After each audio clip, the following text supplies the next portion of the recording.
Kylie Padilla hinding-hindi na babalikan si Alger Abrenica, pag-usapan natin yan.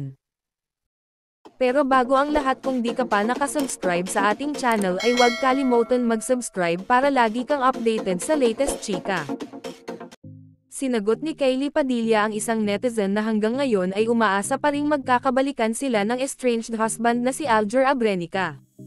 In fairness, marami pa rin ang naniniwala na darating ang panahon na muling magkukross ang landas nina Alger at Kylie at mabibigyan ng second chance ang kanilang love story. Nagpost kasi ang kapuso actress sa kanyang Instagram page ng mga litrato niya kasama ang dalawang anak nila ni Alger na sina Alas at Axel. Gusto niya lang daw i-flex ang dalawang bagets bilang pakikibahagi sa Children's Month. Say niya sa caption, "It's Children's Month and I would love any reason to celebrate the two angels of my life. Last night we went to sleep in our own rooms and they came to kiss me goodnight. Alas, the thoughtful boy that he is, noticed I didn't have my usual cup of water on my side table and he went to get me one on his own volition," mensahe ng aktres. "The sweetest thing, Axel, who is still my shadow, continues to follow me around everywhere and keeps telling me he wants to breastfeed again, huho.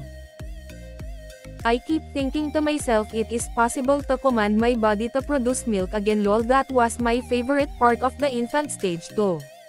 Who knew I would find my soulmates in my two boys' hearts. We are the three musketeers for life," lahad pa ng celebrity mom. Sa comment section ng kanyang IG post, may isa siyang follower na nagsabing, "Sana magkabalikan po kayo ng tatay nila."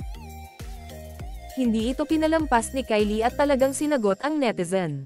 Maikli pero makahulugang sagot ng kapuso star, "No thanks. We good." Kasunod nito, kinuyog at tinalakan ng mga supporters ni Kylie ang naturang netizen. Napaka-insensitive daw ng nagkomento sa feelings ng kanyang kapwa. Narito ang ilan sa comments. "Okay na po sila sa ganyang setup, may peace of mind at happy naman na sila, kaya maging happy na lang din tayo para kay Miss Kylie. Marites lang ang peg. Alam mo namang may kanya-kanya na silang buhay ngayon, no? Happy na sila sa kanilang love life now. Wag na nating guluhin ang buhay nila. May jowa na si Kylie at masaya na rin si Alger kay AJ Rebol. How can someone ask this if yung isa nasa kandangan na ng iba? So insensitive of you to say that. Wag ipipilit ang di na pwede, it would be toxic." Tulad ng comment ng netizens, mukhang super happy na ngayon si Alger sa piling ni AJ habang may non-showbiz partner na rin si Kylie, kaya mukhang imposible na silang magkabalikan sa ngayon. Anong masasabi nyo sa ating chismis ngayon? Mag-comment na at subscribe para updated ka sa latest chika na gaya nito. Maraming salamat po.